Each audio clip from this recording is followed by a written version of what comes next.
Ghoul, an anime series created by Sui Ishida. The story explores a world where ghouls that look human but must consume human flesh to survive, hidden among the population and constantly hunted by a government agency called the Commission of Counter Ghoul, or the CCG. Late in the afternoon, our timid protagonist Ken Kaneki goes on a date with the enigmatic and beautiful Rizz Kamishiro, unaware that this encounter will change his life forever. The two bond over their shared love for literature, with Kaneki feeling an unfamiliar comfort in Rise's presence. As their date ends, Rise confides her fear of the recent ghoul attacks in the city, prompting Kaneki to offer to walk her home for her safety. As they walk through a dimly lit alley, Kaneki confesses his feelings for Rise, and she seemingly reciprocates. However, Rise's intentions are far from innocent. She reveals her true nature as a ghoul, and attacks Kaneki with sadistic delight. He tries desperately to escape, but she overpowers him, throwing him against a wall and leaving him helpless. Just as Rise is about to devour him, fate intervenes. A bundle of steel beams falls from above,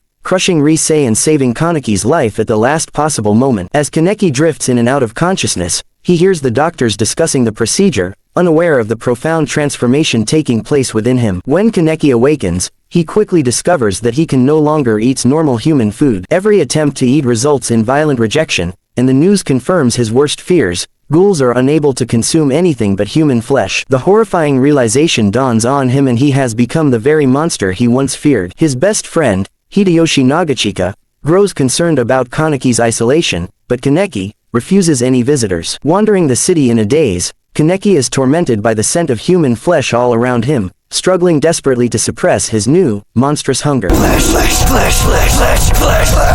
In a moment of despair, he even tries to stab himself, hoping to deny the reality of his existence, but his body has already changed beyond recognition. Drawn by an irresistible aroma reminiscent of his mother's cooking, Kaneki stumbles upon a corpse being devoured by another ghoul named Kazuo. Kazuo offers Kaneki a share, but another ghoul, Nishiki Nishio, appears and kills Kazuo, claiming the territory as his own. Nishiki suffocates Kaneki, suspecting him of trespassing. Just as Kaneki is about to be killed, Toka Kirishima, also a ghoul, intervenes and orders Nishiki to leave, asserting her claim over the area. Nishiki was pissed and attacks Toka, but she was stronger than him, giving Nishiki a lot of bruises, and he runs. Kaneki remains tormented by his hunger and the horror of consuming human flesh. No way, no way, no way, no way! There's no way that I can ever eat another person's flesh! Well, I won't, cause I'm a human! Seeing his suffering, Toka forcefully helps Kaneki take his first bite. Kaneki remains in denial about his monstrous nature. He insists he's not like the other ghouls, especially Toka, who responds with anger and frustration. Toka,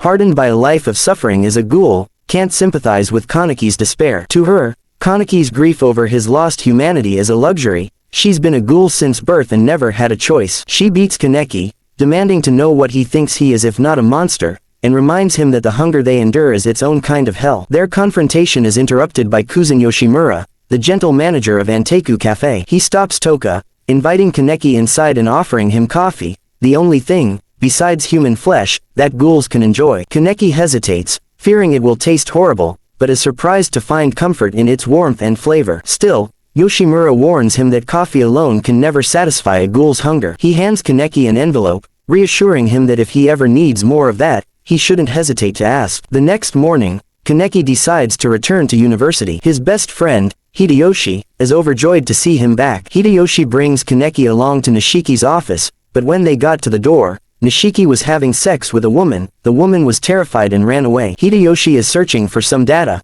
but it's not there. Nishiki says it's at his place and invites him over to his house. Kaneki was fearful for Hideyoshi's safety since Hideyoshi doesn't know Nishiki as a ghoul, so he insists on coming along. Under a bridge, Nishiki suddenly attacks, kicking Hideyoshi aside and confronting Kaneki. He accuses Kaneki of wanting to eat Hideyoshi, taunting him with the question of when and which part he'll consume. But Kaneki said that his friend is not a food. Nishiki beats Kaneki mercilessly, but Kaneki refuses to let his friend be harmed. In desperation, Kaneki's Kagune, a ghoul weapon, manifests, and he attacks Nishiki with a ferocity that surprises Nishiki because Kaneki's Kagune was Rise's Kagune. Rise tempts him to devour Hideyoshi. Because of hunger, Kaneki nearly gives in, but Toka arrives just in time. She coldly tells him to go ahead and eat Hideyoshi if he wants, warning that he'll regret it forever if he does. Kaneki loses consciousness and wakes up back in Anteku. Yoshimura shows him that Hideyoshi is safe and Kaneki didn't eat him, though he still tastes blood on his lips. Yoshimura admits that while Kaneki slept,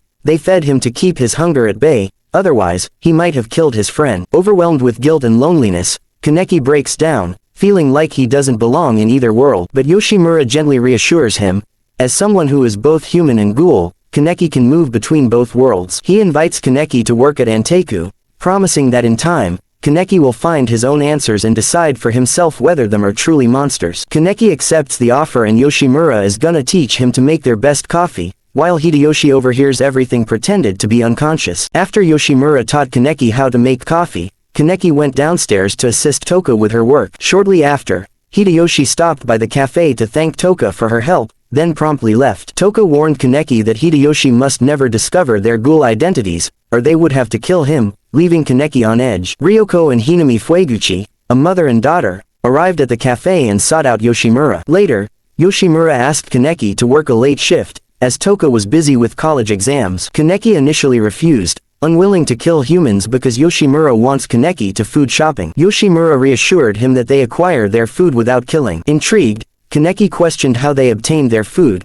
leading Yoshimura to instruct him to meet with Yomo to uncover the answer. Yomo took Kaneki to a cliff. When Kaneki placed his hand on a metal beam, it weakened, causing him to fall. He was saved by his Kagune, only to find a human corpse at the cliff's base. Yomo explained that these were people who had given up on life and chose to end it, revealing that Anteku consumed the bodies of those who had committed suicide. Meanwhile, CCG investigator Kureo Mato, while undercover in ghoul territory, was attacked by a ghoul, whom he swiftly defeated. Kureo questioned the ghoul about a certain item, but the ghoul was unable to answer and was killed. Yoshimura told Kaneki that he needed a mask. Yoshimura asked Toka to accompany Kaneki to Yuta's shop, despite her initial refusal. Yoshimura explained that 2 CCG investigators were active in the 20th ward, emphasizing the need for Kaneki to conceal his identity. Toka reluctantly agreed. At Yuta's shop, Yuta took Kaneki's measurements for the mask. On their way home, Kaneki asked Toka about Hinami, expressing his desire to help. Toka revealed that Hinami had been forced to leave with Ryoko, leaving her father behind. Kaneki then inquired about the purpose of the masks,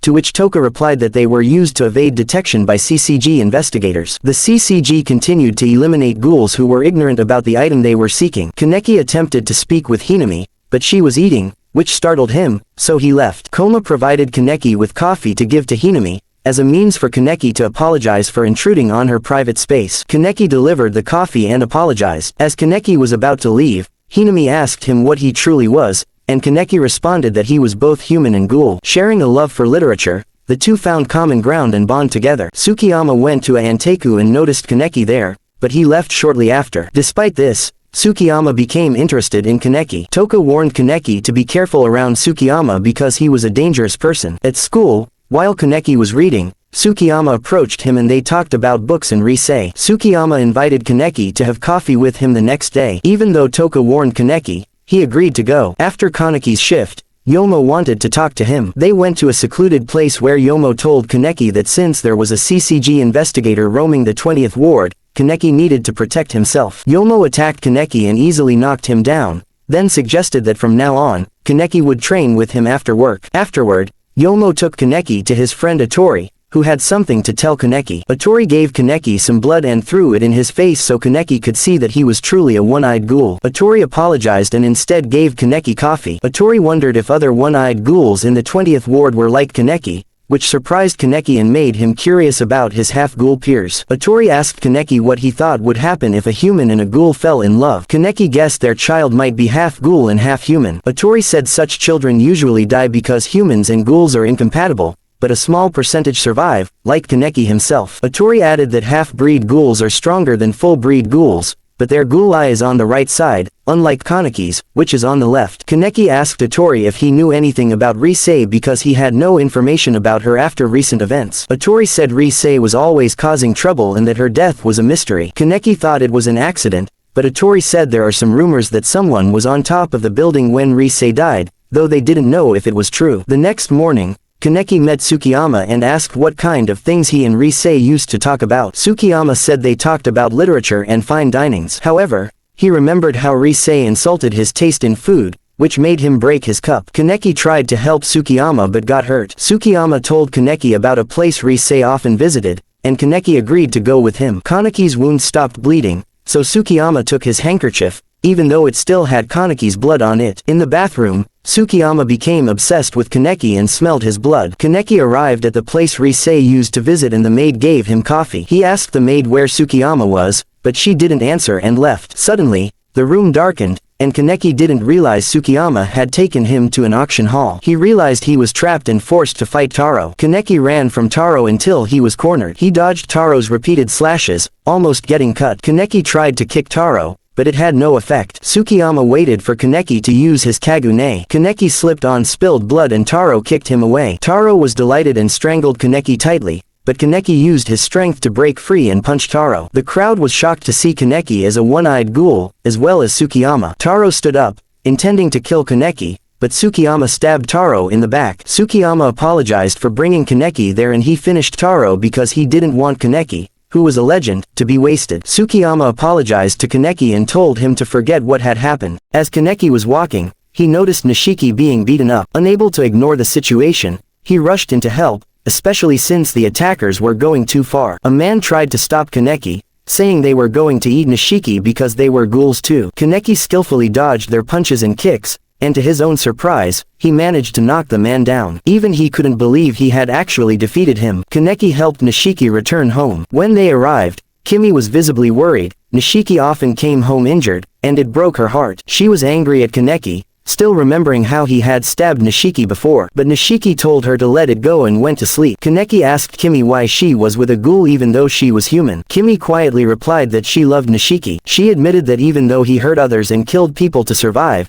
she was okay with it, as long as he never harmed her family. Then, Kimi asked Kaneki what she could do to help Nishiki. Kaneki explained that Nishiki needed human flesh to survive, otherwise, he could die. Kimi didn't know how to handle that reality, so Kaneki promised her he'd find a way to help. Later, Kimi was kidnapped by Tsukiyama. Kaneki tried to find something at Anteku that could help Nishiki, but came up empty. Then, he saw a letter on the window. It was from Tsukiyama. The note revealed that Tsukiyama had taken Kimi. Soon after, there was a knock at the door. It was Nishiki, worried because Kimi hadn't come home. When he saw the letter, his face twisted with anger. He knew Tsukiyama was dangerous. Kaneki told him that Tsukiyama really wanted him, not Kimi. He promised Nishiki that he would accept Tsukiyama's invitation and bring Kimi back. But Nishiki insisted on coming along. He refused to just sit and do nothing while Kimi was caught in the middle of all this. They eventually arrived at the church where Tsukiyama was holding Kimi. Nishiki demanded that Tsukiyama release her, but Tsukiyama refused. He wanted Kaneki to devour Kimi. Tsukiyama blamed Kaneki for his obsession, saying it was Kaneki who tempted him and drove him to this madness. Nishiki charged at Tsukiyama in anger, but Tsukiyama effortlessly struck him down. Kaneki tried to fight too, but Tsukiyama dodged his attacks and countered with brutal punches and kicks. Just as Kaneki was being overwhelmed, Toka arrived and slashed Tsukiyama's eye. The wound healed quickly, but the fight was on. Toka and Kaneki teamed up, attacking Tsukiyama together. Despite their efforts, Tsukiyama managed to overpower them both, breaking Kaneki's right arm and punching him hard. He licked Kaneki's blood off his hand and moaned in delight from its taste. Toka tried to kick him again, but Tsukiyama easily blocked her and stabbed her with his Kagune. Then he turned his attention to Kimi, intending to eat her. But as he approached, he saw the large scar on her left shoulder. In the past, after Nishiki returned home injured because of Kaneki, he lost control of his hunger. Kimi discovered his secret, that he was a ghoul. Nishiki believed that was the end for him, expecting her to report him to the CCG, just like what happened to his sister. But instead, Kimi didn't say a word. She offered her shoulder and told him to bite her. Back in the present, Nishiki charged at Tsukiyama once again, reckless, desperate to protect the woman he loved. But Tsukiyama stabbed him and knocked him unconscious. Still, Nishiki refused to give up. Even as Tsukiyama repeatedly stabbed him without mercy, he clung to him, trying to protect Kimi. Kaneki asked Toka who would win in a fight between her and Tsukiyama if both were at full strength. She said they were evenly matched. That gave Kaneki an idea. He called out to Tsukiyama and offered him a sight he couldn't ignore, Toka eating a small piece of Kaneki's flesh. Tsukiyama snapped in fury because Kaneki belonged only to him. Enraged, he attacks, but Toka, now fully revitalized from Kaneki's flesh, blocked him with ease. Toka launched a surprise attack on Tsukiyama, tearing into him with her Kagune and wounding him badly, knocking him to the ground. But instead of being angry, Tsukiyama was delighted. He hadn't seen this level of power from Toka in a long time. His wounds healed quickly, and the battle continued. They clashed fiercely, but Toka ultimately overpowered him and sent him flying. Knowing he couldn't defeat Toka in his current state, Tsukiyama set his sights on Kimi, intending to eat a piece of her to regain his strength. But Nishiki, though weakened, still had enough strength and consciousness to stop him. Tsukiyama viciously kicked Nishiki, trying to get him out of the way. But that distraction proved costly. Toka seized the opportunity and severed Tsukiyama's right arm, defeating him for good. Nishiki rushed to help Kimi, but Toka stopped him. She insisted on handling Kimi herself. In Toka's eyes, Kimi was now a threat. She knew their secret, that they were ghouls, and she planned to kill her. But Kaneki intervened. He reminded Toka that Kimi was just like Hideyoshi was to him. Just like how Toka saw Yoriko. He asked her a painful question. If Yoriko were in Kimi's place right now, could you really kill her? Angry and conflicted, Toka still charged at Kimi. But Nishiki threw himself in front of her, shielding her from the attack. Kimi's blindfold had come off, and even in Toka's ghoul form, she found her beautiful. That moment of sincerity softened Toka's heart, and she turned away, walking out without another word. After the incident at the church, Nishiki decided to join Anteku. Meanwhile, Toka, shaken by what had happened, stopped coming to work for a while. Elsewhere, Hinami suddenly lashed out at her mother and locked herself in her room. Kaneki tried to speak to her but couldn't get through. Instead, he spoke with Ryoko, who explained that Hinami was upset because she missed her father and they had no idea what had become of him. In the office of Hinami's father, Asaki, a ghoul named Yamori arrived. Asaki handed Yamori an item that the CCG investigators had also been asking for among ghouls. Asaki pleaded with Yamori not to go there anymore, that he just wanted to live a peaceful life. Yamori pretended to agree, then suddenly attacked him. Later, Ryoko explained to Kaneki that Asaki had once been involved in a dangerous underworld business in the 13th ward, but gave it up when Hinami was born to focus on being a father. Back at Asaki's office, Yamori threw him out the door, where CCG investigators Mado and Amon were waiting. They immediately recognized Yamori as an S-rated ghoul from the 13th ward and drew their quinks. They fought him together, but Yamori dodged their attacks with ease. With a sadistic grin, he told them he'd play with them for 2 minutes. In a flash, he was behind Amon, landing brutal punches and kicks. Mado launched a relentless assault and believed he had finally trapped Yamori with his quink. But Yamori revealed his Kagune and shattered the weapon. With the 2 minutes up, Yamori left, uninterested in continuing. Mado tried to question Asaki, but the desperate father used his own ghoul powers to attack, only to be swiftly and mercilessly killed by Mado. Meanwhile, Hinami and Ryoko went out to buy a book, but Ryoko noticed CCG investigators nearby and quickly led Hinami away. Unfortunately, the agent spotted them and gave chase. Hinami suddenly caught the scent of her father and followed it, leading them into an alley where Mado and Amon had cornered them. More CCG agents surrounded them. Realizing there was no escape, Ryoko released her Kagune and attacked the investigators. She turned to Hinami and told her to run to Anteku. Hinami hesitated, terrified to leave her mother, but Ryoko promised she would follow soon. Without other choice, Hinami ran, leaving her mother behind. Kaneki noticed Hinami running across the street, panic evident in her expression. Concerned, he quickly crossed over and asked her what was wrong. Through tears, Hinami told him about her mother, and without hesitation, they both rushed to her location. Mado knew that Ryoko wasn't used to fighting because her Kagune was weak, and it irritated him how she clung to human-like behavior, sacrificing herself for her daughter. Ryoko was shocked when she realized that Mado had turned Asaki's Kagune into a Quinque. That's when the awful truth hit her. Her husband was dead. Kaneki and Hinami had arrived but hid in the shadows, unsure of what to do. Ryoko, overwhelmed with despair, could do nothing but cry, and in the end, she died. Kaneki gently covered Hinami's eyes so she wouldn't see what had happened to her mother. Hours passed. Toka returned to Anteku, only to find it closed. Looking through the other room, she saw Kaneki and the others gathered inside, sorrow heavy in the air. She walked in and asked what had happened. Yoshimura explained everything about Ryoko's death. Furious, Toka demanded to know what happened to Hinami. Yoshimura answered that Hinami was sleeping in the other room. When the time comes, he planned to move her to the 24th ward for safety. But Toka refused. She insisted that Hinami wouldn't survive on her own.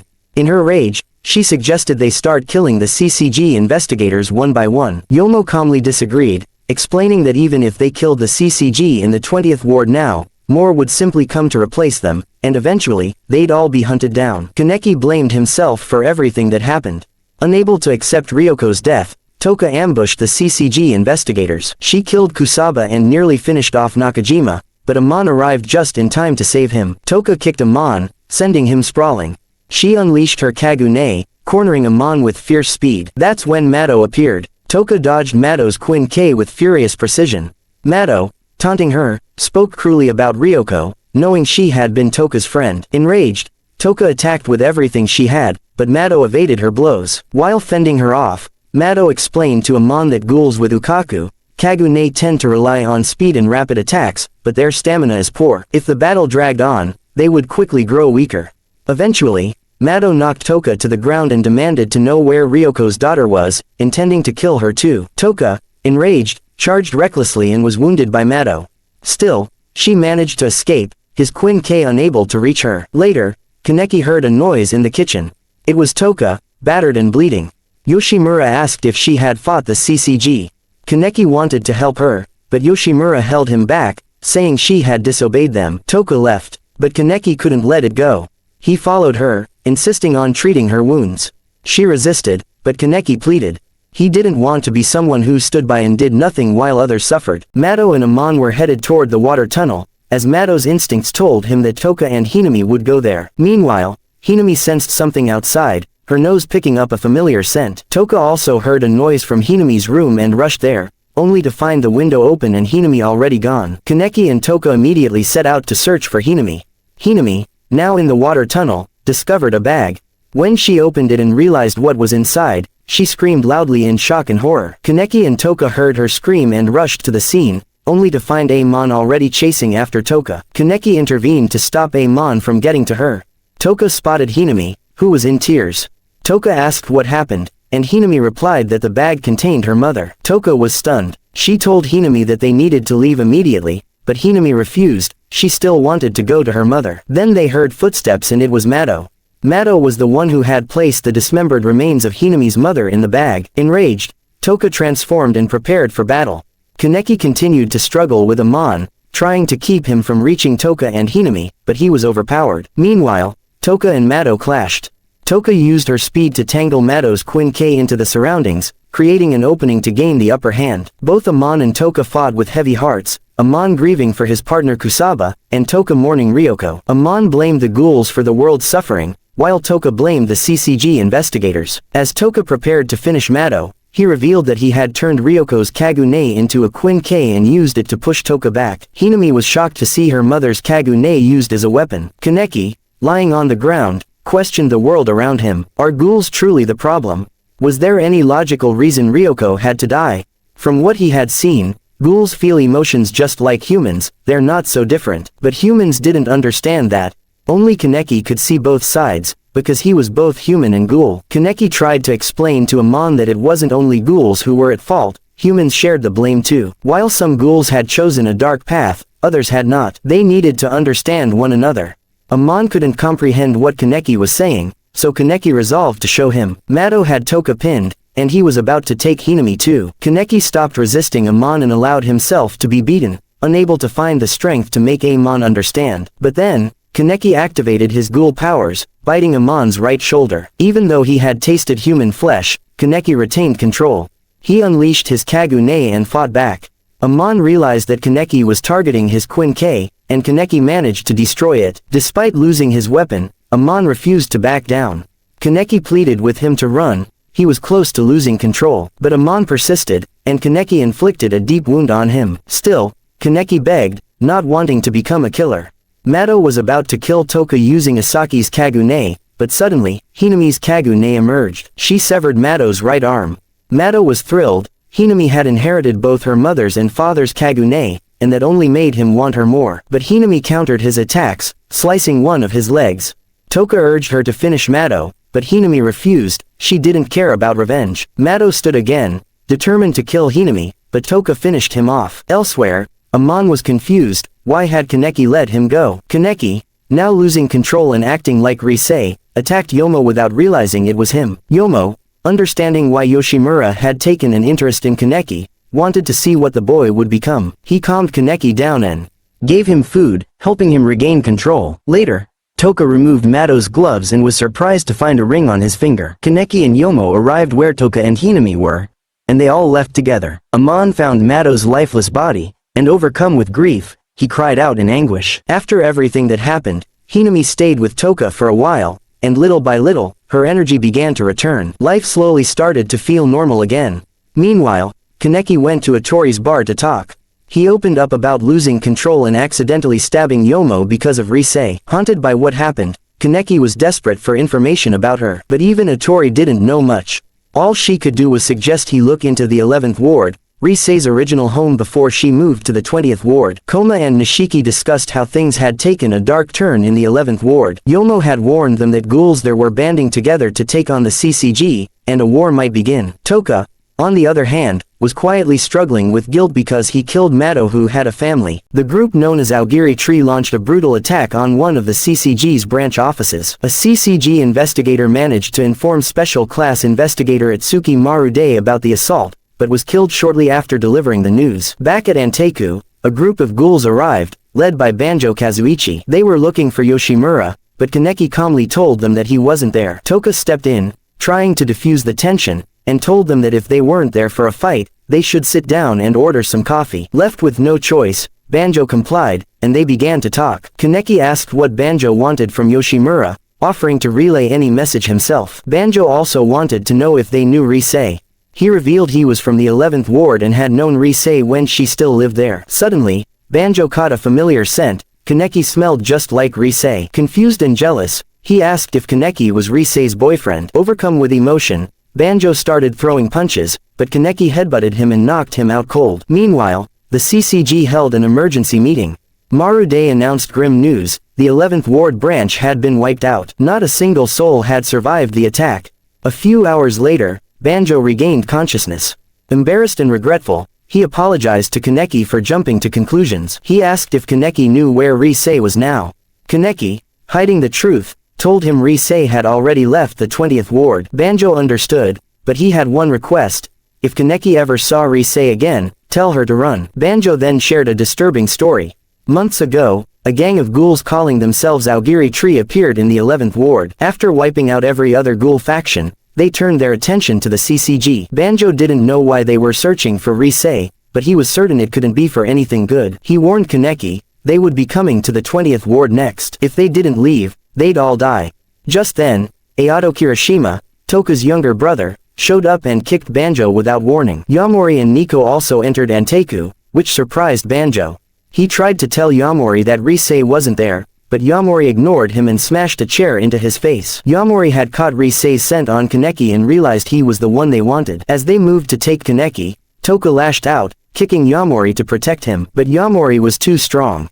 He flung Toka aside and grabbed Kaneki by the throat, beating him relentlessly. Kaneki, driven into a corner, finally unleashed his ghoul powers, catching everyone off guard. He was a one-eyed ghoul. Kaneki tried to fight back, but Yamori stabbed him with his Kagune. Toka rejoined the fight, but Ayato quickly took her down, overwhelming her with his own ghoul strength. Yamori slammed Kaneki's head against the table, then into the mirror, again and again, trying to break him, but Kaneki refused to shatter. Frustrated yet fascinated, Yamori was finally calmed by Nico. They took Kaneki and left for the 11th ward. When Yoshimura and Yomo returned to Anteiku, they were met with a horrifying scene: blood everywhere, and a weakened Toka. Yoshimura immediately knew Yamori had taken Kaneki. Without hesitation, he ordered Yomo to gather all the members.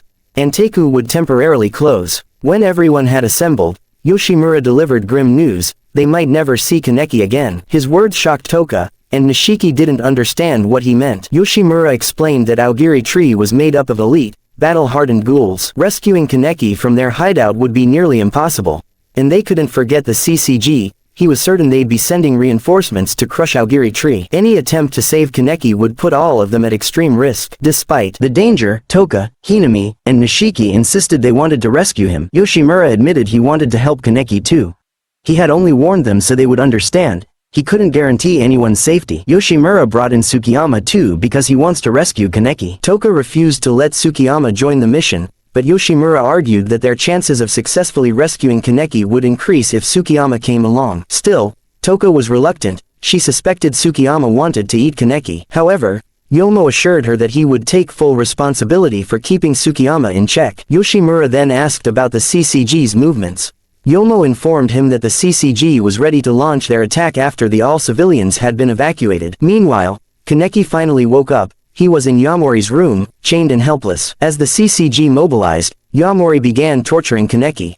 He ordered Banjo to clean up the mess before leaving the room. Banjo promised Kaneki he would find a way to help him escape, urging him to endure a little longer. Banjo also revealed that he knew Rise was already dead, but Kaneki had kept the truth from Banjo to spare him from more grief. He informed Kaneki that the next ones to clean the room would be his companions, Shu and Haru, and told him to relay anything important to them. Back at Anteku, Yuta arrived, and he was willing to help. Yamori returned to force-feed Kaneki an insect as part of his twisted torment. The CCG had reached Aogiri Tree's hideout, also the Anteku team. Gunfire erupted between the CCG and Aogiri.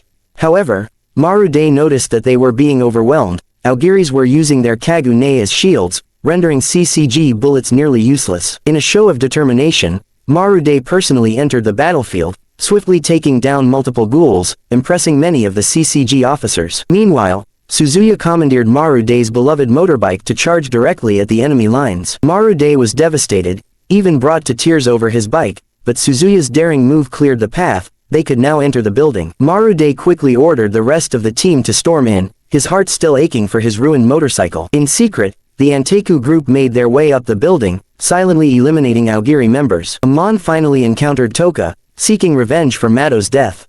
Toka struggled against Amon's strength and was frustrated. She didn't have time to fight him now. Thankfully, the Bin brothers arrived, allowing her to escape. Elsewhere, Yuta, Tsukiyama, and Yomo surrounded Noro and launched a coordinated attack. Despite being overwhelmed by the Bin brothers, Amon refused to back down. He would not let Mado's death be in vain. Through sheer will and determination, he managed to defeat the brothers. As Toka continued her search for Kaneki, Ayato attacks her, but Nishiki arrived in time to protect her and lose consciousness. Meanwhile, Shinohara's team, along with Amon, reached the rooftop, just in time for the arrival of the one-eyed owl. Shinohara quickly informed Marude, who then ordered him to send men to confront Owl. However, he told Shinohara to only choose subordinates who were ready to die alongside him to buy time. Yamori had ordered Kaneki to count down from 1000 in intervals of 7 seconds. At first, Kaneki didn't understand why, but eventually, he realized it was Yamori's way of trying to keep him sane. All the while, Yamori was ripping off Kaneki's fingers and toes, over and over again. And over, and over, and over, and over, and over, and over! Every time they regenerated, Kaneki was reminded of the monster he had become. Yamori eventually confessed why he was so obsessed with Kaneki. He was fascinated by Kaneki's incredible regenerative ability, an ability he owed to Dr. Kano's experiment, which had turned him into a half-ghoul by transplanting Riz's organs into him. To further torment him, Yamori inserted a live centipede into Kaneki's ear. He took pleasure in every scream, every twitch of agony. Broken and in pain, Kaneki begged Yamori to just kill him. Inside his mind, Kaneki spoke to Riz. He recalled the teachings of his mother, who always told him it was better to be hurt than to hurt others. But to Riz, that philosophy was meaningless. She reminded him of how his mother died, working herself to exhaustion to support her ungrateful sister, completely neglecting her own health. Kaneki had always been alone, until Hideyoshi came into his life. He gave Kaneki a reason to smile again. But Riz warned him, Hideyoshi would eventually die too, and it would be Kaneki's fault. Back in reality, Yamori captured Shu and Haru, Kaneki's only hope of escape. Yamori forced Kaneki to choose, one of them must die. If he refused to choose, Yamori would kill them both. Kaneki couldn't speak. Paralyzed by fear, he made no decision. So Yamori began choking Haru. Shu begged Kaneki to choose him instead, willing to die for her. But still, Kaneki said nothing. Yamori killed Haru, then Shu. Both were gone, because Kaneki was too weak to act. Devastated, Kaneki blamed himself for everything. He saw visions of Toka, Hinami, and Hideyoshi are dead, all because he had lived by his mother's belief that it was better to be the one hurt. But in the end, he only hurt both himself and everyone around him. He remembered wishing his mother had lived for him, instead of dying for her sister who didn't deserve it. He didn't want to be left behind. He didn't want to be alone. For once, he wished his mother had chosen him. Even if it meant hurting others, at least she would have lived. And in that moment, Riz agreed. Sometimes, you have to walk away from others in order to save the ones who matter. Kaneki's mother couldn't do that. Not because she was kind, but because she was weak. Riz looked at him and asked, will you continue to let yourself be hurt like this? Will you keep letting people do to you whatever they want? Kaneki replied no. Riz warned him, once Aogiri's ranks grow, they'll bring chaos to the 20th ward. Will you let that happen? Kaneki answered, I won't. She asked again, do you have the strength to protect your friends? Kaneki said, I do. Riz asks, are you saying you accept me now? Kaneki replied, no, I don't need to accept you, because I've already surpassed you. She questioned, then are you making the wrong choice? He said no, I'm not wrong. This world is what's wrong. And with that, Kaneki consumed Rizz in his mind, and his hair turned white. Back in the real world, Yamori taunted him, saying their fun was almost over since the CCG would soon arrive. His job was to slaughter them all. Just as he was about to devour Kaneki, he paused and shocked. He saw Rizz. Delighted, Yamori attacked, but Kaneki had broken free of his restraints. He seized the chains and used them to strangle Yamori. Before Yamori could push him away, Kaneki bit into him. Kaneki found no pleasure in the taste of his blood, and he dodged Yamori's every attack with ease. Yamori managed to grab Kaneki's leg and twist it, but Kaneki still struck him back. His leg regenerated immediately, only enraging Yamori more. He launched a flurry of attacks, stabbing and slamming Kaneki into the ground. But Kaneki stood, unfazed. Unleashing his Kagune, Kaneki engaged Yamori in a brutal, final fight. Blow after blow, they clashed, until at last, Kaneki brought him down. He stared coldly at the broken man and gave him an order. The same order Yamori once gave him, count down from 1000 by sevens. Yamori refused. Kaneki stabbed him, again, and again. Yamori was defeated and sobbing, so he began counting. Kaneki pulled the centipede from his ear. The torment was over. And then, he devoured Yamori. Shinohara and Iwa drew their quinks and charged at the one-eyed owl. Despite the owl's fierce attacks, Shinohara and Iwa seemed untouchable. Working together, the four managed to wound the owl, yet each injury quickly regenerated. Meanwhile, the trio succeeded in decapitating Noro, but to their shock, his head reattached itself as if nothing had happened. They were stunned by his regenerative abilities. But when Noro's alarm went off, signaling something urgent, he showed no interest in continuing the fight. He vanished without another word. Yomo and the others chose not to pursue him and withdrew as well. Elsewhere, Amon and Hirako were thrown back by the owl's overwhelming power. Shinohara and Iwa attacked again, side by side, but they too were repelled. Realizing they had no choice, the two activated their Arata armor, enhancing their strength. Their eyes glowed red as their power surged, but the cost was steep. Shinohara's body began to deteriorate under the armor's pressure. In another part of the battle, Ayato overpowered Toka. As he was about to leave, Toka called out to their father, still addressing him as if he were alive. This enraged Ayato, who couldn't understand why she still held on to the past. Just then, Kaneki appeared, shielding Toka from Ayato's deadly crystals. He handed her over to Nishiki for safety and turned his attention to Ayato, dodging his attacks with incredible speed. Kaneki told Ayato he had no intention of killing him. After all, he was Toka's brother. This only made Ayato angrier, and the two clashed fiercely. Ayato managed to injure Kaneki, but his wounds healed just as quickly. While lying on the ground, Kaneki asked Ayato if he wanted to know his own secret, what he truly desired from Aogiri. Ayato attacked again, claiming Kaneki knew nothing, but Kaneki dodged the incoming crystal shards and kneed Ayato, forcing him to listen. Kaneki revealed that he understood. Ayato was doing all this to protect the ones he loved. He acknowledged Ayato's strength, saying he could have killed Kaneki already if he really wanted to. Then, he asked the question, what do you truly want from Aogiri? Before Ayato could answer, Noro intervened once more, taking Ayato and disappearing into the shadows. As the building started to collapse, Kaneki and others rushed out of danger. Debris threatened to crush Shinohara and Iwa, but to everyone's surprise, the one-eyed owl saved them and left without a word. With the city in ruins, panic broke out. Investigators scrambled to evacuate. Casualties piled up. Kaneki, having reached safety, turned back once more and left Nishiki and Toka, driven by something unresolved. Meanwhile, Shinohara and his team realized the entire mission had been a trap. But the question haunted them, why did the owl save us? Marude was furious. Half of the CCG forces were wiped out. It was a devastating loss. Kaneki walked among the fallen, taking in the horror of the aftermath. Amid the bodies, he noticed a woman wrapped like a mummy. From a distance, Hideyoshi observed everything, silently taking in the scene. Kaneki later returned to Toka and quietly told her he wouldn't be going back to Anteku. He had made his decision. He was joining Aogiri. Toka stood there, heartbroken and powerless to stop him. Kaneki walked away and just like that, he was gone and joined the Aogiri. After everything that had happened, the CCG officials held a conference meeting. Yoshitoki solemnly announced that their 9th and 10th ward branches had fallen, defeated by Aogiri Tree. The one who led the assault on those wards was none other than the Eyepatch Ghoul. This same Ghoul, they realized, was also responsible for the death of Kureo Mado back in the 20th ward. Putting the pieces together, the CCG concluded that Aogiri must have a base operating in the 20th ward. They believe their next targets will be the 3rd and 13th wards. Aogiri is clearly planning to dominate the entire west side of Tokyo. To counter this, Yoshitoki requested immediate reinforcements to be deployed across all the targeted wards. Meanwhile, Shinohara and Iwa discussed something strange in the elevator. The owl they had fought previously, had changed. It was smaller this time, unlike their first encounter where it was massive. That first battle had resulted in the deaths of many investigators. But now, there were only injuries, no fatalities. Shinohara speculated,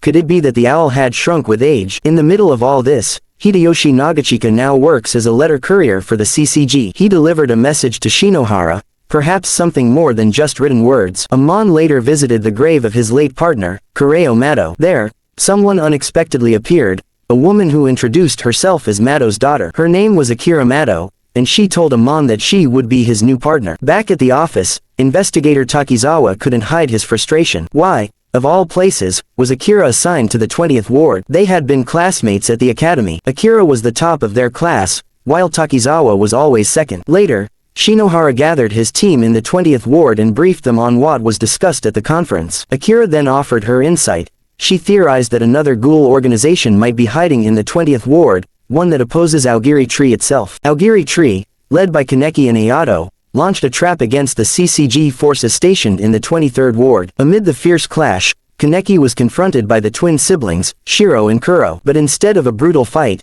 a revelation unfolded. They were just like him, one-eyed ghouls, just as their father had told them. Without warning, the twins vanished as quickly as they appeared, leaving behind only questions. With the CCG defeated, Kaneki's team finally achieved their goal, rescuing Naki, a loyal subordinate of the late Yamori. But when they brought Naki back to their hideout, the moment turned heartbreaking. Upon learning that his beloved boss, Yamori, had died, Naki broke down in tears like a grieving child. To spare him further pain, Kaneki and the others lied, telling him the CCG was responsible for Yamori's death, hiding the truth that it was Kaneki himself who ended his life. Meanwhile, Tsukiyama and Banjo infiltrated the Aogiri hideout, their motives still unclear. And elsewhere, investigators under Shinohara uncovered a haunting truth. 4 months ago, a woman was fatally crushed by falling steel beams. To save a young boy's life, a mysterious doctor transplanted her organs into him. That boy was none other than Ken Kaneki, a student at Kami University. Yoshitoki and Marude sat down for a serious conversation. Yoshitoki wanted Marude to become his right-hand man,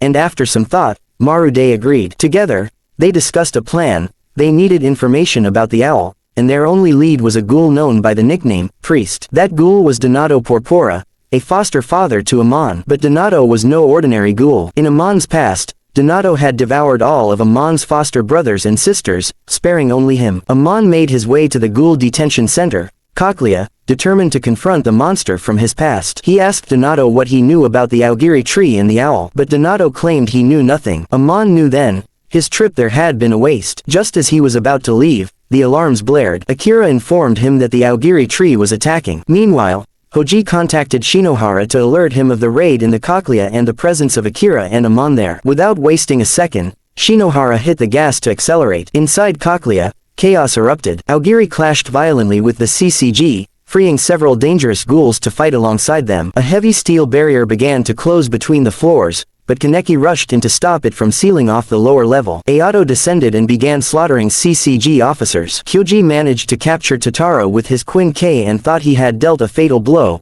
but Totaro survived and killed Kyoji in cold blood. Kaneki headed toward a certain cell, Shachi's. He planned to release him, but the moment Shachi caught his scent, he recognized it. The scent of Rizz. Without hesitation, Shachi attacked Kaneki. Elsewhere, Akira faced off against Naki while Amon battled Naki's subordinates. Akira was nearly killed by Naki's relentless dodging, but she managed to stab him using her Chimera Quin K. She then hurled CRC gas at Naki and his ally, weakening their Kagune. As Akira was about to kill Naki's companion, Naki leapt in to shield him. Bleeding and battered, Naki pressed forward, landing a powerful kick on Akira. He even bit into her leg, until Amon stepped in and knocked him away to protect her. But things were getting worse. More Aogiri members arrived, surrounding them. Still, Amon fought alone, refusing to leave Akira behind. Meanwhile, Shinohara had arrived at Cochlea and encountered Ayato. Their battle was fierce, but Shinohara, impressed by Ayato's strength, activated his Arata armor. Back with Kaneki, he was being brutally pummeled by Shachi,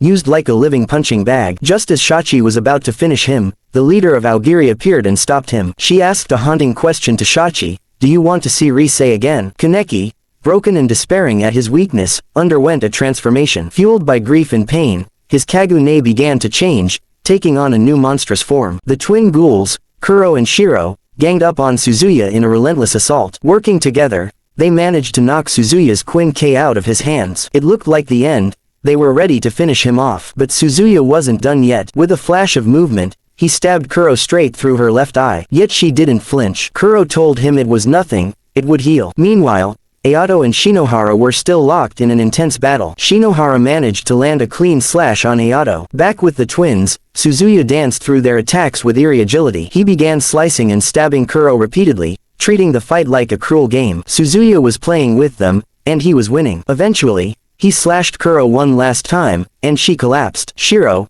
furious and desperate, charged at Suzuya without thinking. It was reckless, and Suzuya struck, cutting her as well. Shinohara, on the other hand, was starting to feel it. The Arata armor he wore was slowing down, its reaction time diminishing as the fight dragged on. Suzuya severed Shiro's arm. Shiro turned to her sister and told her to run, to leave her behind. But Kuro refused. She helped her injured sister escape, choosing to stay together, no matter the cost. Elsewhere, investigators Takizawa and Hoji arrived at Kakuya, only to be met with silence and blood. Not a single guard was left. That's when Hoji spotted Tatara. He immediately ordered Takizawa to fall back. Tatara asked for someone, Fei Yan, but Hoji stood firm. He couldn't hand Fei Yan over, even if he wanted to. That authority wasn't his anymore. Meanwhile, Shinohara finally defeated Ayato. As Ayato lay unconscious, he caught a glimpse of the armor Shinohara was wearing, the Arata armor, named after his own father, Arata Kirishima. Suddenly, from above, an attack. To Shinohara's shock,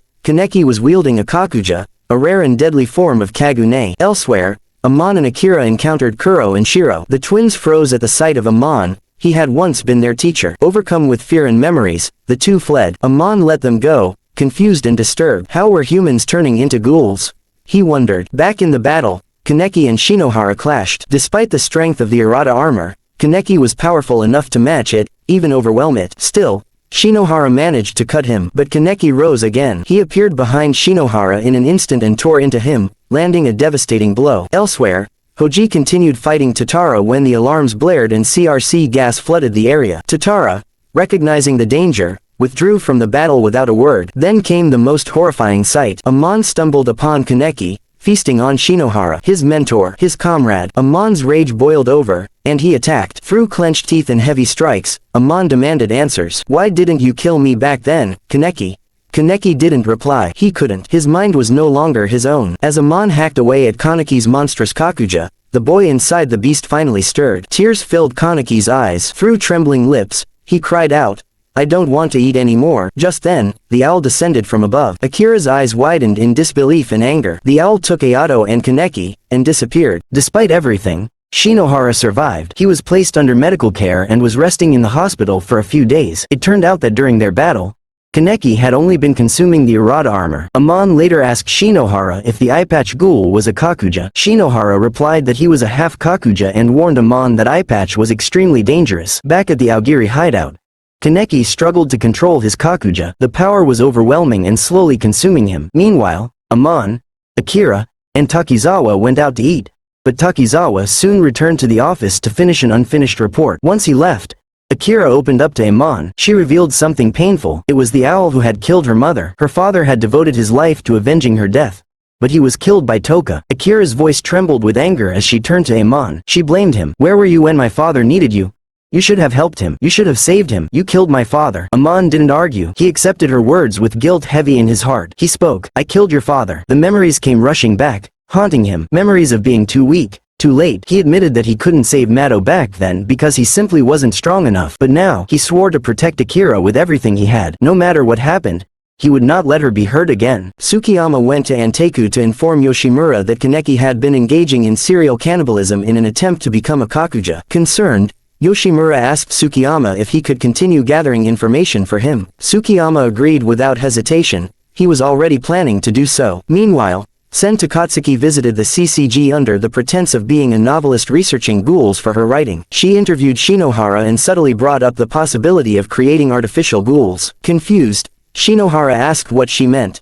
Sen explained that the CCG was experimenting by transplanting ghoul genes into humans, effectively turning them into ghouls themselves. Shinohara, clearly taken aback, responded that he was merely a field agent and had no knowledge of such activities. He insisted there was no sense in creating dangerous ghouls in the first place. Before ending the interview, Sen dropped a subtle hint, there were rumors circulating about a certain coffee shop in the 20th ward. Later, Kaneki returned to Anteku.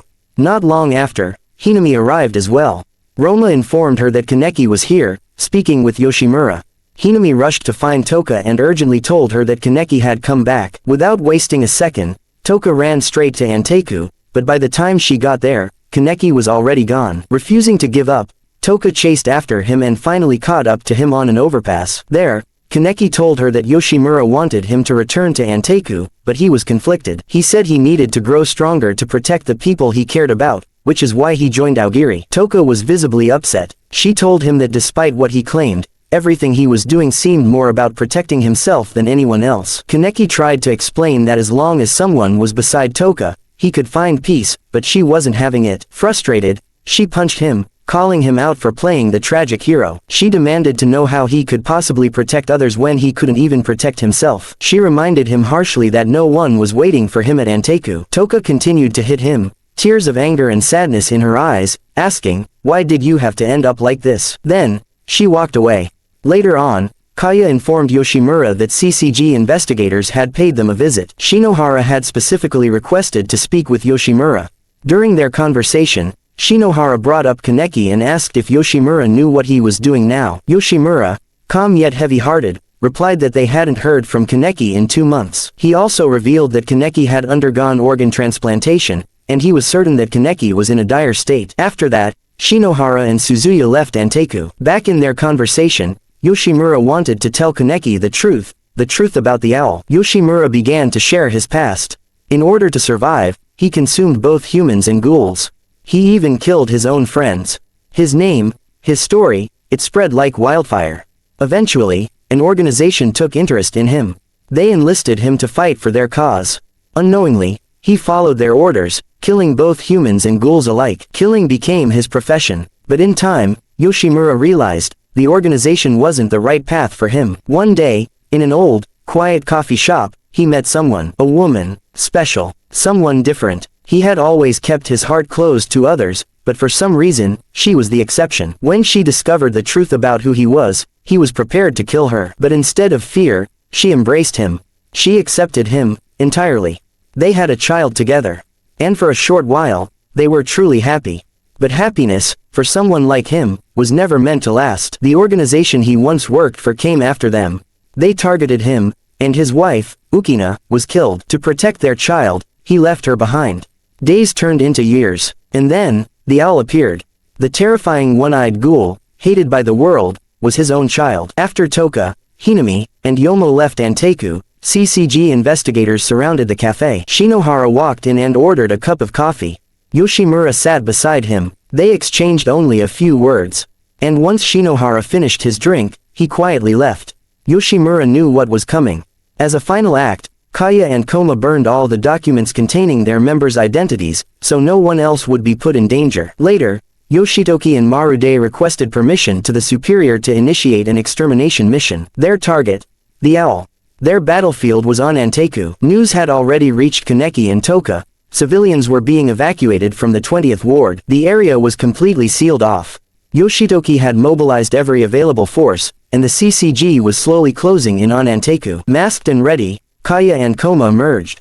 The two began tearing through the CCG ranks with precision and fury. Reinforcements followed, descending from above. The CCG quickly recognized them, Koma, the infamous devil ape, and Kaya, the terrifying black dog. The surveillance team relayed the intel. The first division wasn't up against Aogiri, it was the devil apes and black dobers. Marude, seeing this, delegated the battle.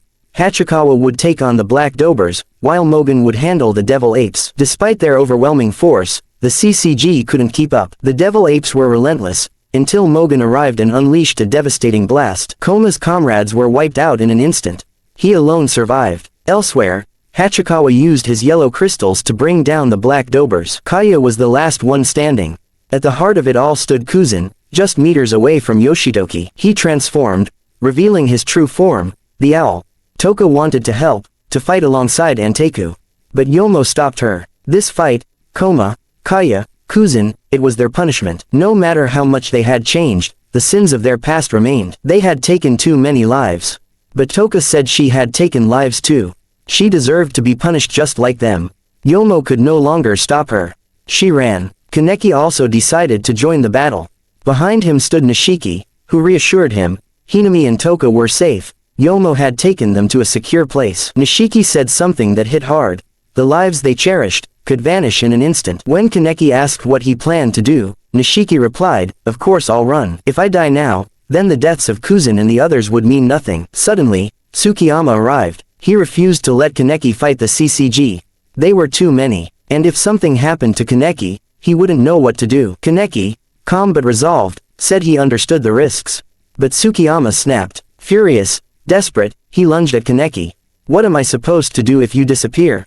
He screamed. "I won't let anyone get in my way, not even you, when it comes to devouring you." Kaneki dodged his attacks, refusing to fight back. Meanwhile, Kuzan decimated the CCG soldiers in front of him. Even Iwa and Shinohara managed to wound him, but the owl healed instantly. Kaneki eventually overpowered Tsukiyama. Broken, Tsukiyama pleaded, begged him to stay. "I'm sorry," he said. "But thank you, for coming to stop me. Still, I can't just stand by and do nothing anymore." Koji aided Shinohara by launching a crystal that exploded on impact, but Kuzan's wounds regenerated instantly, showing no signs of slowing down. Mogen unleashed a rapid series of blasts, but Koma skillfully dodged them all. Koma managed to destroy Mogen's weapon and believed victory was within reach, until Dagon's weapon extended and hit Koma with a devastating blast, knocking him out of the fight. Meanwhile, Kaya effortlessly dodged the attacks of Hachikawa's squad. Suddenly, an old woman appeared behind her, and Kaya froze in shock at the sight of her. Hachikawa ordered his subordinates to eliminate both Kaya and the woman. Kaya took a hit protecting her and fell off the building. Thinking Koma was dead, Mogen let his guard down, but Koma shattered his blast cannon and struck Mogen down with his Kagune. Kaya survived the fall and, while fighting, reflected on her life. She thought, "Not all of my choices were the best. Maybe I was wrong, maybe I was right. But none of that matters now. Facing my sins like this, facing them head-on, at least I can die happy, because I died protecting someone important." Hiriko scolded Hachikawa for being reckless, reminding him that protecting civilians always comes first. But Hachikawa was furious. To him, the life of the black dog meant more than the old woman's. He had waited 10 long years to take his revenge, for the teacher and comrades the black dog had taken from him. He didn't care about Hiriko's opinion. Just as Hachikawa was about to finish Kaya off, someone struck him down. It was Kaneki. Suzuya followed to assist in the fight against Kuzan. Kaneki quickly overwhelmed 2 investigators, even destroying Hiriko's Quin K in the process. Suzuya fought Kuzan with thrill and excitement, but Shinohara could see it clearly. Suzuya couldn't win like this. Then, a memory of Mado came to Shinohara's mind. Mado once told him, "You think too much. Sometimes, you need to surrender to your instincts. Not every enemy can be brought down by calculations. You need to understand your allies, how they think, how they fight." That's what I did when I partnered with you. Kuzan landed a powerful blow that sent Suzuya flying, but Shinohara told him, "Don't stop, keep charging." Kaneki rescued Kaya and Koma, then set his sights on Kuzan. Suzuya and Shinohara fought together, and their teamwork proved highly effective. They surrounded Kuzan with 4 investigators. As they talked about the eyepatch ghoul, Kuzan began to retreat. Suzuya caught up to him, while Kaneki fought off those who blocked his path. Toka was hiding in the shadows of the buildings, and Hideyoshi disguised himself as a CCG officer. Shinohara and his team caught up to Kuzan and continued the relentless assault. One by one, their combined efforts began to overwhelm him. Finally, Kuzan fell. In his final moments, he saw Ukina, and followed her into the afterlife. Shinohara informed Marude that the owl had been eliminated. Cheers erupted. The mission was a success. Kaneki remembered Kuzan's last words, "You are the only one who belongs in both worlds. I hope that someday, you'll save the sorrowful souls, like my child." Kaneki stood face to face with Amon's squad. And then, just as the dust was settling, the one-eyed owl appeared before Shinohara's group. In the blink of an eye, the one-eyed owl brought down Shinohara and the others, leaving Suzuya frozen in shock. As the owl turned its sights on Suzuya, Shinohara rushed to protect him, taking the full blow and collapsing. Suzuya, powerless to help, was violently thrown aside by the owl. Suddenly, the Aogiri tree members began to swarm, launching a full-scale assault on the CCG. Marude was stunned to discover, there wasn't just one owl. There was another. Desperate, Suzuya hurled knives at the one-eyed owl, but they barely made it flinch. He tried to slash it, but nothing could pierce through. Still, Suzuya didn't give up. Blow after blow, slash after slash, none of it worked. The result was always the same. Meanwhile, Kaneki and Mado clashed evenly, their powers perfectly matched. But when a collapsing piece of the building threatened the lives of other investigators, Kaneki made a split-second choice, to save them. Amon, confused, demanded to know, what was Kaneki fighting for? What did he really want? Kaneki answered with honesty, if possible, I don't want to fight you. But despite that, he pushed Amon back. Akira, worried about Amon, Sayakazawa said to her, let me handle this, and urged her to go help Amon. She reluctantly agreed. In the split second, Takizawa watched in horror as his entire squad was wiped out in an instant by Tatara. Tatara grabbed him by the throat and demanded to know Hoji's whereabouts. Takizawa, defiant, said only that Hoji would never lose to someone like Tatara. Enraged, Tatara hurled him away, and Noro delivered the final blow. Hideyoshi saw everything, and Noro saw him. Back with Kaneki and Amon, their battle raged on. Amon pierced Kaneki multiple times. In pain, Kaneki's Kakuja began to emerge, but he fought it, refusing to lose control. Both men were exhausted, barely standing, yet they shared a fleeting smile. Kaneki admitted, once again, that he truly didn't want to fight Amon, but fate had left them no choice. He took off his mask. They both charged, and in the end, they both collapsed. At the owl's location, Arima finally arrived. His presence alone reignited the CCG's hope. Surrounded by Aogiri, the investigators stood their ground, unafraid. Arima clashed with the one-eyed owl in a brutal, evenly matched duel, but Arima struck, and finally managed to wound it. Wounded, the owl fled, seeking out Kuzan, and devoured him. The owl descended further down, trying to escape. Arima pursued it, but couldn't stop it from escaping. Kaneki was still alive, barely. Weakened, but determined to reach Anteku, to help. When he came to, he found himself already there, at Anteku. Confused, then he saw, it was Hideyoshi who had brought him back. Kaneki was shocked. He instinctively covered his left eye. But Hideyoshi finally admitted, he had known all along that Kaneki was a ghoul. Meanwhile, Aogiri had successfully escaped from the CCG. Akira was left grieving, devastated by what happened to Amon. And Hideyoshi, he had been gravely wounded by Noro. With his last breath, he looked at Kaneki and said, let's go home. When Toka arrived at Anteku, she was stunned. Flames engulfed the place. Kaneki emerged from the burning cafe, still carrying Hideyoshi. Toka saw him and tried to chase after him, but debris fell and trapped her. She survived, though, and continued the pursuit. Kaneki stopped in the middle of the road. Toka was ready to run toward him, but Yomo held her back. He had promised Kuzan, he would protect Toka, no matter what. Kaneki, carrying the weight of everything, his sins, his grief, his past, walked straight into the arms of the CCG. And there, he surrendered. Years passed. Toka had opened her own coffee shop, quiet, simple, and peaceful. 2 years have passed since the CCG's raid on Anteku. In the aftermath, a new hope arises for the organization in the form of the Quinx Squad, a special team composed of humans who have undergone surgery to gain ghoul abilities while retaining their human minds. The CCG is currently pursuing a ghoul known by the nickname Torso. Chihori provides 2 Quinx Squad members, Kuki Yuri and Ginshi Shirazu, with a photo taken from one of Torso's crime scenes. However, Hori demands a payment in exchange, either 1 million yen or a personal item from Sasaki. Shirazu suggests asking Sasaki for his underwear, but Yuri immediately refuses. Yuri, fully aware of Shirazu's financial struggles and ambition for promotion, decides not to inform Sasaki or the rest of the squad. He believes that if only the 2 of them capture Torso, it will boost their individual reputations, whereas credit given to the entire squad might only elevate Sasaki's standing. Yuri subtly manipulates Shirazu into agreeing with this plan. Meanwhile,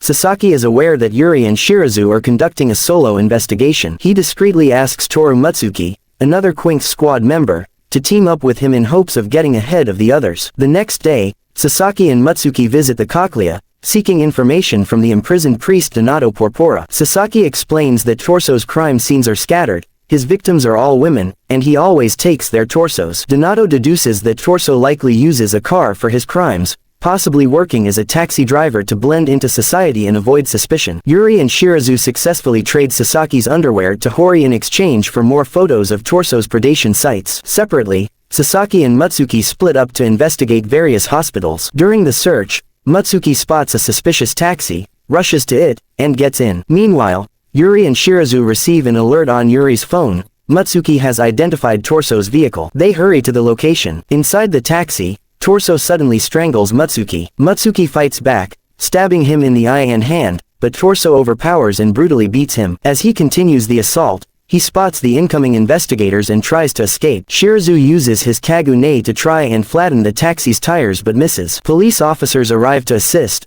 but Torso kills them with his Kagune. The chase ends with Torso abandoning his taxi and confronting Yuri and Shirazu directly. Shirazu engages him with his Kagune, and Yuri slashes at him with his Quin-K. Mutsuki tries to assist but struggles, having yet to master his Kagune. Suddenly, a powerful new ghoul enters the scene, Orochi, who immediately overpowers Yuri. Shirazu tries to distract Orochi to protect Mutsuki but is also knocked aside. Despite Shirazu's plea to retreat, Yuri refuses, consumed by his desire for promotion. Orochi attacks all three of them relentlessly. Just as things take a turn for the worst, Sasaki arrives. He protects his squad from Orochi's onslaught, urging them to flee, but they are once again knocked back. Inside Sasaki's mind, Ken Kaneki resurfaces, criticizing Sasaki for his weakness and warning that his friends will die unless he acts. Kaneki urges Sasaki to accept him. Sasaki resists, refusing to be overtaken, and asserts control over himself. Then, with renewed resolve, Sasaki unleashes his Kagune,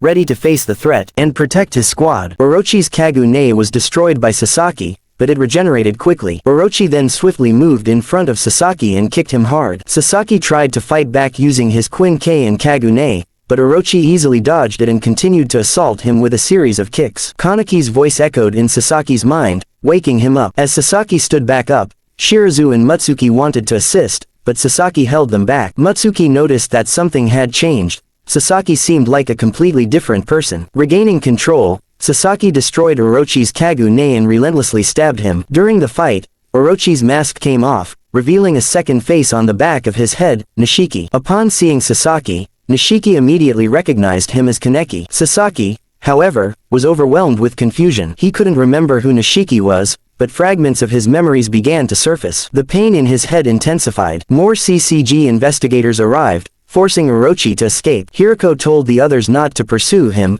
They needed to focus on Sasaki, who was starting to lose control. In an effort to subdue him, 3 investigators slashed Sasaki, while Akira positioned herself on a rooftop and fired a tranquilizer to knock him out. Later, due to Yuri's reckless behavior during the battle with Orochi and his refusal to retreat, Sasaki removed him from his role as squad captain of the Quinx squad. The position was handed over to Shirazu. Sasaki then went to Arima and revealed that he had started hearing Kaneki's voice again. He admitted he was certain that Kaneki was his former self. Although he had no clear memories of his past life, Sasaki expressed fear that if Kaneki returned, the family he had built over the past 2 years would be lost. Elsewhere, Shimoguchi survived an attack by an Aogiri tree member and reported to the CCG that it was Rabbit who ambushed them. Meanwhile, Yuri, driven by a desire to grow stronger and to develop a Kagune as powerful as Sasaki's, sought out Dr. Shiba. Dr. Shiba explained how the Quinx system worked.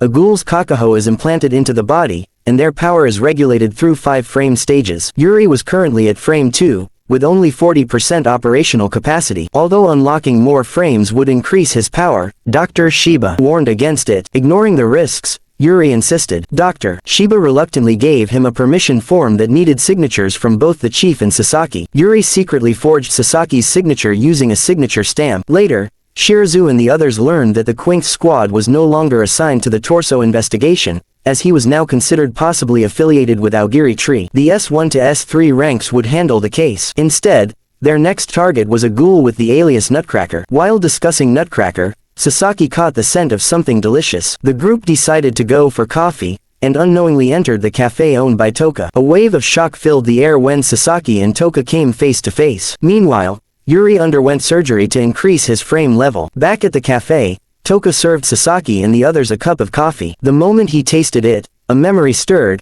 He remembered the flavor. Tears welled up in his eyes. He and Toka locked eyes in a powerful moment of unspoken recognition. Karen gave Tsukiyama Sasaki's underwear, hoping it would stir his emotions. However, when Tsukiyama smelled it, he still felt nothing, only a faint sense of familiarity. Meanwhile, Yuri returned from the hospital, and Shirazu informed him that the Suzuya squad had discovered Nutcracker's location. A joint operation between the Quinx squad and Suzuya squad was scheduled for the next day. During the meeting, they discussed Nutcracker's horrific activities, kidnapping people and selling them as goods at ghoul auctions. The highest bidder either eats the victim or keeps them as pets. Also expected at the auction is an SS-rated ghoul, Big Madam, making the mission even more dangerous. Later, Sasaki visited Cochlea prison to speak with Donato. Donato asked him, "If your memories returned, what would you do?" Sasaki was caught off guard, questioning Donato's sudden curiosity. Donato hinted that another ghoul with a personal interest in Sasaki may hold the key to unlocking his past. Afterward, Sasaki revealed their mission plan to the squad. 3 of them would disguise themselves as women. Karen, realizing Tsukiyama felt nothing from Sasaki's underwear, gave it to Hori to return it. Sasaki and his team went undercover, dressed as women, in the clubhouse. Sasaki finally laid eyes on Nutcracker. Among the crowd were Nico and Roma, both noting how Sasaki looked strikingly similar to Kaneki. During the operation, Shirazu informed Sasaki that Nutcracker had chosen her next target. Suddenly, Mutsuki, intoxicated and out of control, blurted out loud that he had received a job offer from Nutcracker, completely disregarding the people around him. Despite the awkward moment, the plan progressed, and the team celebrated their small victory by dancing with joy. Later, Sasaki and Suzuya reported to Matsuri Washu, the man orchestrating the S2 operation. When asked about the auction schedule, Sasaki revealed it would happen on November 11. Matsuri insisted that only Mutsuki be placed inside the auction, but Suzuya suggested going along to ensure better support. Matsuri eventually agreed. Meanwhile, Ito told Ayato that Totara wanted him to act as Big Madam's bodyguard at the upcoming auction, alongside Naki and Miza. Ayato also noted that Torso, whose real name is Saki, would be joining them to gain experience in high-risk missions. The ghouls have discovered that Mutsuki is a one-eyed ghoul, and Saki secretly tells Ayato how he can infiltrate the auction, because Mutsuki is about to be bid on. As the twisted bidding war begins, Mutsuki is filled with anxiety. He has no idea what's going to happen or what the plan is. One of the clowns leans in and delivers devastating news: "Your plan failed. No one's coming to save you." The winning bid is 200 million yen by Big Madam. Even Nutcracker is shocked at the price Mutsuki fetched. Amused and impressed, she plants a kiss on his cheek. Next up on the auction block, it was Suzuya. In a split second, he hurls knives, targeting one of the clowns in the other crowd. Panic erupts. Screams fill the room as terrified ghouls flee for their lives. Juzu's eyes lock onto Big Madam. Her face twists in shock. He used to be her pet. Outside, the CCG forces begin their assault. Naki, reckless as ever, charges headfirst into battle. Ayato clashes with Suzuya, determined to protect Big Madam. Meanwhile,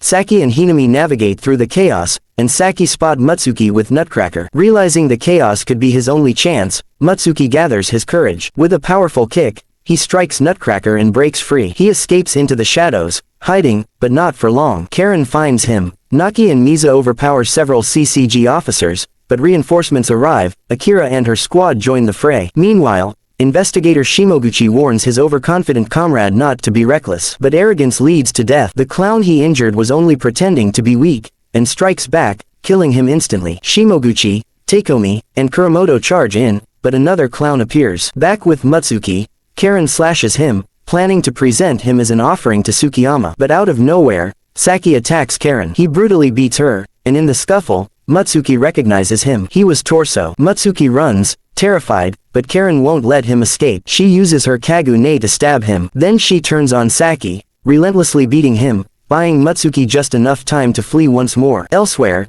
Dr. Kano and Ito prepare their secret weapon. One of the owls, Takizawa. Investigator Otto manages to defeat an unknown ghoul, only to face a nightmare. Takizawa arrives. In a flash, he kills Otto, swift and merciless. Karen once again easily found Mutsuki. She was shocked to see that Mutsuki's wounds had healed so quickly, and out of frustration, she kicked Mutsuki with full force. Karen unleashed her Kagu-ne to finish the job, but just in time, Sasaki appeared and stepped in to protect Mutsuki. Shirazu created a diversion, allowing Yuri to land a powerful knee strike on Karen. Karen was furious, not just from the attack, but because she recognized Sasaki. Meanwhile, Takizawa devoured Otto, horrifying one of the investigators who immediately opened fire on him. But the bullets had no effect. Takizawa was unfazed. He killed the man without mercy. The rest of the CCG tried to escape, but Takizawa chased after them and slaughtered them one by one. Elsewhere, other investigators made their way to the monitor room, unaware that Nutcracker was hiding above. One of them spotted her just in time. The CCG launched a fierce assault, and though Nutcracker fought back, she was eventually slashed by their combined efforts. Akira was overpowering Naki in their battle. Miza rushed in to help,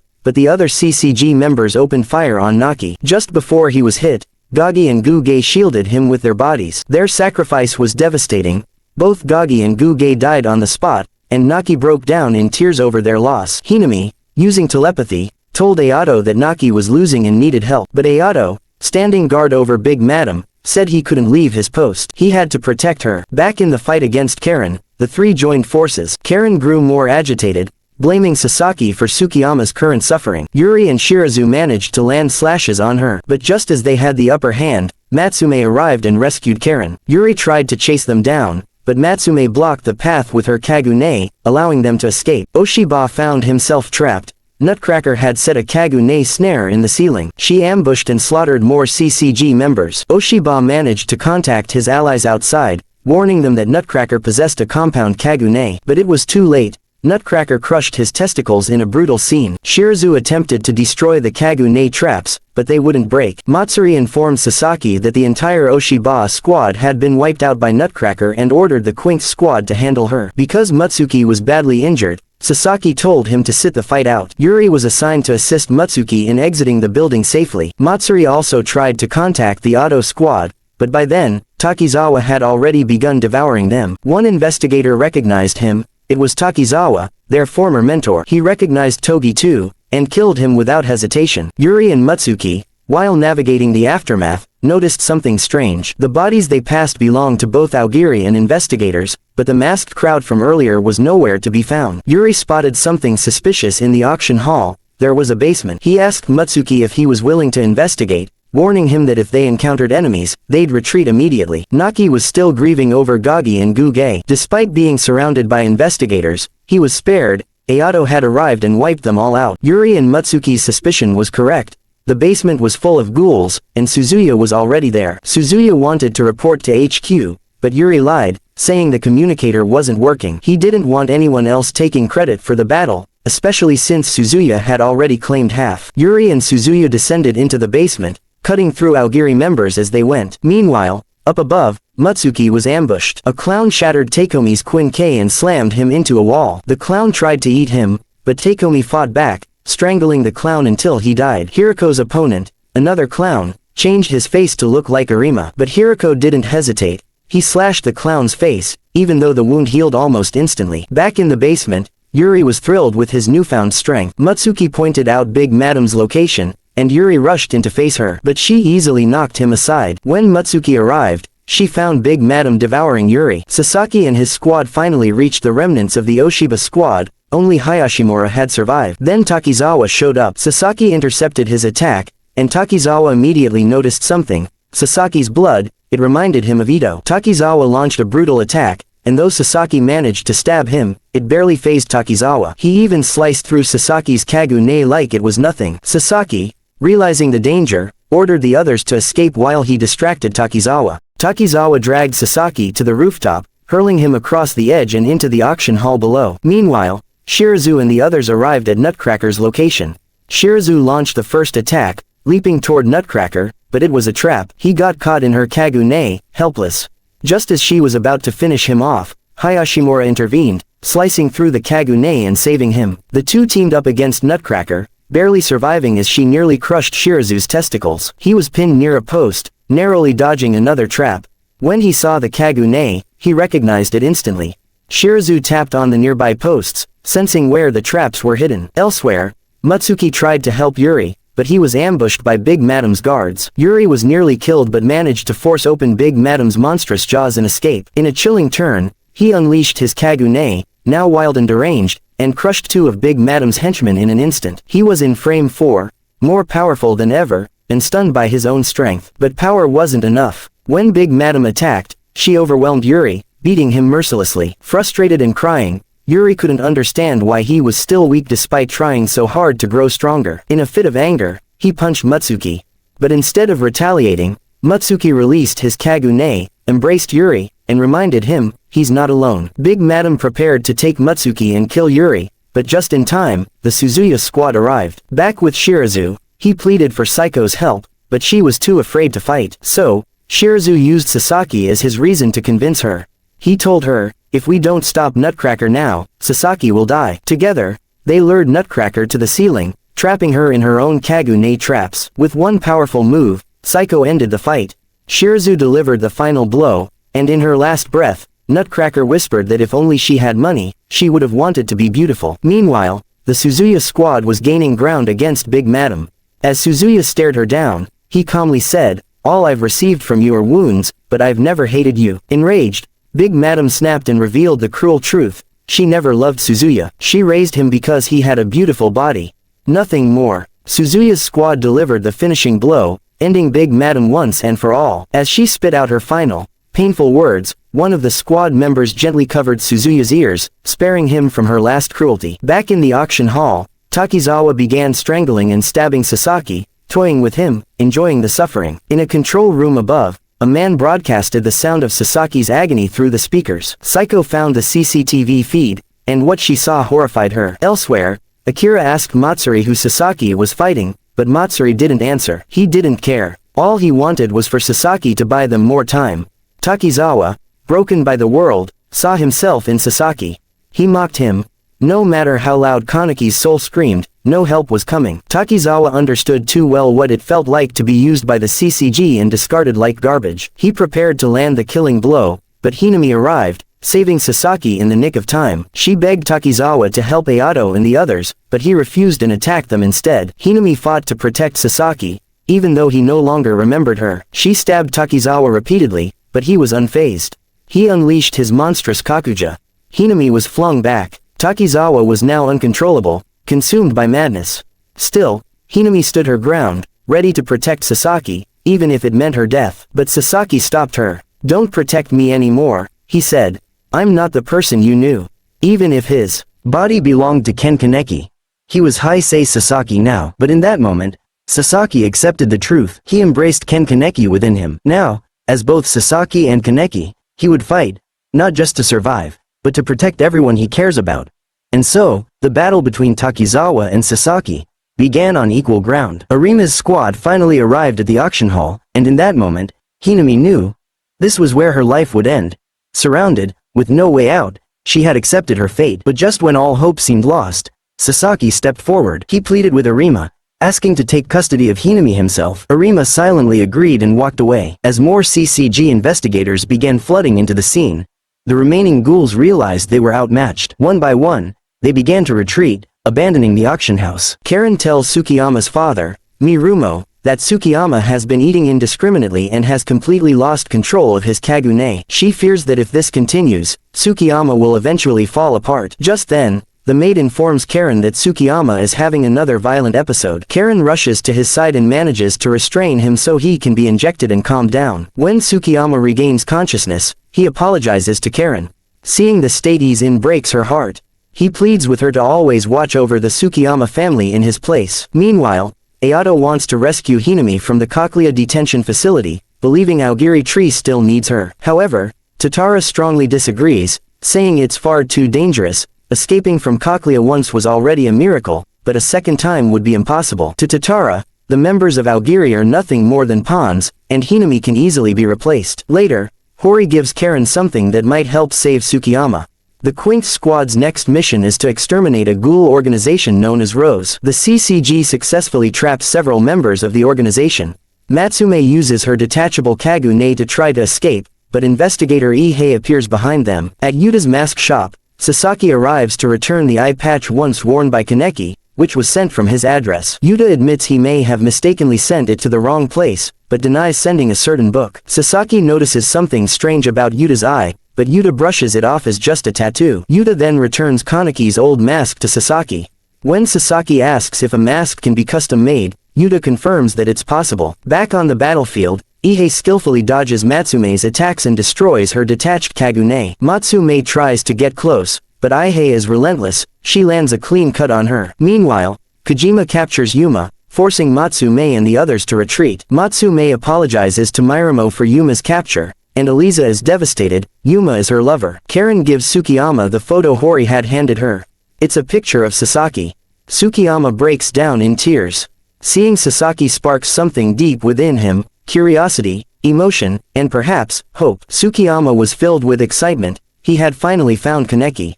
But Karen, ever cautious, warned him, the man he's about to see is no longer Kaneki. He now goes by the name Heisei Sasaki, a new identity given to him after losing all of his memories. Still, Tsukiyama rushed to meet Sasaki, believing that their bond was strong enough to transcend lost memories. But when he arrived, he tripped, literally, right in front of the Quinx squad. And in the most heartbreaking way, Sasaki didn't recognize him at all. Tsukiyama's hope shattered as he and Karen walked away in silence.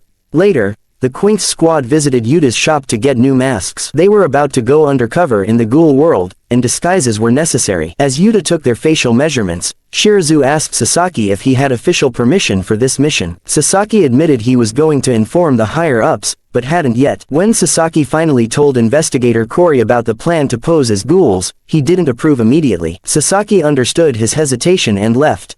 But investigator Furuta, overhearing the conversation, said the mask idea was brilliant. He hinted that Kori might just be jealous that Sasaki would take all the credit. But Kori wasn't concerned about credit, he was afraid. He knew who Sasaki really was.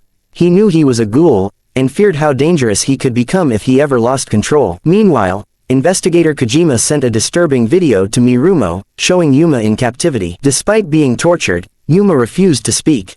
Kojima then sent his address, challenging them to come find him. His actions disgusted Kori, who reminded him that what he did violated the Anti-Ghoul Act. But Kojima didn't care. He was due for a meeting with the top brass, and if he wasn't removed from the team, they'd see each other again soon. Tsukiyama continued trying to reach Sasaki, but he was always surrounded by his squad. Karen gave Tsukiyama another photo of Kaneki, one taken by Hori. Tsukiyama was deeply touched. Hori really knew him well. That night, Karen appeared near the Quinx squad and fled, luring them into a chase. Yuri and Shirazu recognized her from the auction and pursued her to a parking lot, where she attacked them. Sasaki and the others followed but were blocked by Naki's men. Sasaki sent Saiko and Mutsuki ahead to help Yuri and Shirazu. Naki's gang didn't recognize Sasaki from the hit list, but they didn't care, they attacked him anyway. Meanwhile, as Saiko and Mutsuki searched for their teammates, they encountered Seiki. Mutsuki attacked him relentlessly. Seiki, in a twisted admiration, was thrilled that the one he desired had grown stronger. Even as he was being sliced, he smiled, until a member of Aogiri stepped in and threw him out of the building to protect him. Elsewhere, Karen managed to wound Shirazu's Kakaho. Yuri told him to use his Quin K, but Shirazu froze. Every time he tried, he was haunted by nightmares of Nutcracker. Disgusted, Yuri fought Karen alone, slicing and strangling her, but she still managed to escape. Mutsuki was ambushed by a ghoul who introduced himself as Grave Robber, seeking to steal his Quin K. Grave Robber brutally overwhelmed Mutsuki, disarming him and preparing to deliver the killing blow, until Yuri and the others arrived. Outnumbered, Grave Robber escaped, for now. While hiding, Saiko was found by another ghoul who tried to kill her. Sasaki had defeated the majority of the white suits. The remaining ones, terrified, and fled. Just as all hope seemed lost, a mysterious figure dressed in black saved her, and disappeared before she could even thank him. Sasaki were relieved to find Saiko safe. She tried to point out the man who saved her, but he was already gone. Ito encounters Karen and immediately recognizes her as a member of the prestigious Roswald family. Fueled by frustration, Karen lashes out and attempts to devour Ito, but Ito easily dodges her every move. With a swift strike, Ito stabs Karen and coldly tells her that no matter what she tries, she will never bring Tsukiyama back to his senses. She bitterly points out that when Tsukiyama saw Sasaki, he instantly snapped out of it, while Karen, no matter how much she claims to care, could never reach him. Karen argues that it's not true, that she genuinely loves Tsukiyama. But Ito strikes back with a harsh truth. He doesn't love you, and there's no reason to keep loving someone who can't love you back. With no other options to understand just how powerful their enemy is, investigator Kori agrees to a risky plan. The Quinx squad will pose as ghouls to infiltrate their world. As Sasaki investigates deeper into ghoul territory, ghouls tremble at the sight of him, because he wears the iconic mask once used by Kaneki. Disturbed by this, Sasaki searches for information about the infamous Eyepatch Ghoul and finds a record stating that Kotaro Amon had died in the line of duty. Suddenly, Sasaki is gripped by a sharp pain in his head. Kaneki's voice echoes within him, whispering the horrifying truth, "I killed Amon." Despite Yuma's death, Eliza still goes to confront Kojima, only to be killed by him as well. Meanwhile, investigator Kori requests special permission from CCG chairman Tsuneyoshi Washu to investigate the properties of the Tsukiyama family. The chairman not only grants permission but authorizes a full-on eradication plan against them. Heisei Sasaki becomes more determined than ever to uncover his true identity, but Akira remains tight-lipped. Frustrated and disheartened, Sasaki confronts her.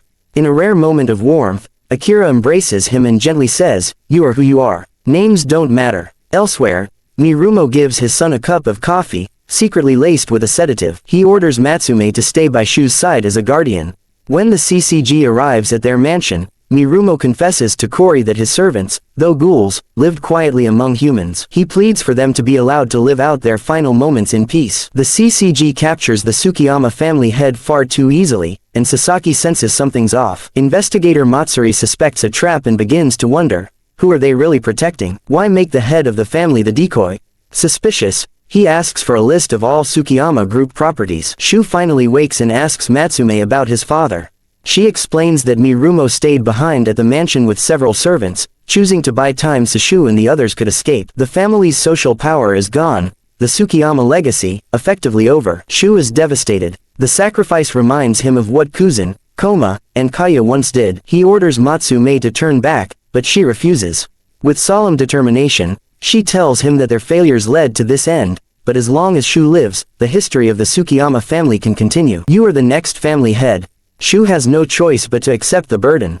At one of their remaining properties, loyal ghouls of the Tsukiyama group gather to protect Shu, fighting desperately to ensure he escapes by helicopter. Elsewhere, Ito coldly tells Karen, if you want to take what's precious to someone, you must steal what's precious to them. With a twisted sense of vengeance, she disfigures Karen, both physically and emotionally. The CCG has arrived at Tsukiyama's hideout, mercilessly eliminating the ghouls who were protecting him. Mero warns Matsume that the CCG forces, led by investigator Ihei, are already downstairs. Despite the danger, Matsume and Mero are determined to fight back. Tsukiyama, knowing the end may be near, asks Matsume to promise she'll return alive, but Matsume refuses to make a promise she can't keep. Instead, she pleads with him to live and not let their sacrifices go to waste. Meanwhile, Kori tells Sasaki to head to the rooftop. He entrusts the Quink's squad to Shirazu and rushes upward.